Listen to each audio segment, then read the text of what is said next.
इस बार प्रेडेटर की दुनिया थोड़ी अलग लगती है। हम हमेशा इंसानों की नज़र से प्रेडेटर को देखते आए हैं, एक खतरनाक शिकारी जो धरती पर आता है और शिकार करता है। लेकिन प्रेडेटर बैडलैंड्स में कहानी उलट जाती है। इस बार फोकस है खुद एक युवा प्रेडेटर पर। कहानी शुरू होती है डिक नाम के एक यंग याउजा से। वो कोई लेजेंड नहीं है, कोई महान शिकारी नहीं, बल्कि अपनी ही प्रजाति से निकाला गया एक असफल योद्धा है। प्रेडेटर समाज में इज्जत सिर्फ ताकत और शिकार से मिलती है, और डिक अभी तक खुद को साबित नहीं कर पाया। इसलिए उसे एक खतरनाक, अनजान और हॉस्टाइल ग्रह पर छोड़ दिया जाता है, जैसे आखिरी परीक्षा हो। यह ग्रह किसी रेगिस्तान जैसा है, लेकिन उससे भी ज्यादा डरावना।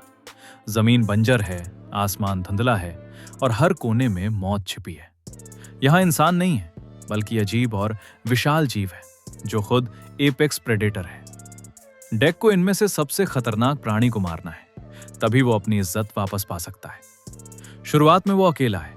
उसके पास उसकी आइकॉनिक टेक्नोलॉजी है, invisibility cloak, plasma castor, thermal vision. लेकिन इस ग्रह पर हालात उसके कंट्रोल से बाहर है। यहाँ शिकार करना आसान नहीं, क्योंकि वो खुद भी शिकार बन सकता है। यही कहानी में एंट्री होती है थिया की, एक एंड्रॉइड जो वेलेन युटानी कॉर्पोरेशन से जुड़ी है। हाँ, वही कंपनी जो एलियन यूनिवर्स में दिखती है। थिया इंसान नहीं है, लेकिन उसकी सोच, उसका लॉजिक और उसका व्यवहार इंसानों जैसा है। डिक और थिया की पहली मुलाकात भरोसे से नहीं, टकराव से शुरू होती है। एक तरफ प्रेडेटर जो भावनाओं को कमजोरी मानता है, दूसरी तरफ एक एंड्रॉइड जो बिना भावनाओं के भी इंसानों जैसा सोचती है। लेकिन हॉस्टाइल ग्रह पर सर्वाइवल अकेले मुमकिन नहीं। धीरे धीरे दोनों एक अजीब सी पार्टनरशिप बना लेते हैं। थिया रणनीति में मदद करती है और डिक लड़ाई में। जैसे जैसे वे उस एपेक्स क्रीचर के करीब पहुंचते हैं, फिल्म का टोन और इंटेंस होता जाता है। बड़े बड़े जीव, ब्रूटल फाइट्स और हर कदम पर खतरा। लेकिन असली संघर्ष बाहर से ज्यादा अंदर है। डिक पहली बार सवाल करता है, क्या उसकी पहचान सिर्फ एक शिकारी की है? क्या वो सिर्फ मारने के लिए बना है?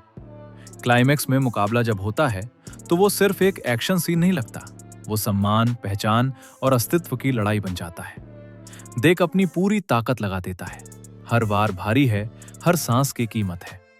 और जब अंत में वो जीतता है, तो वो सिर्फ एक मॉन्स्टर को नहीं हराता, वो खुद को साबित करता है। लेकिन फिल्म आखिर में एक हल्का सा ट्विस्ट छोड़ देती है। शायद प्रेडेटर स्पीशीज में भी बदलाव की शुरुआत हो चुकी है। शायद वे सिर्फ खूंखार शिकारी नहीं, बल्कि इवॉल्विंग बीइंग्स हैं।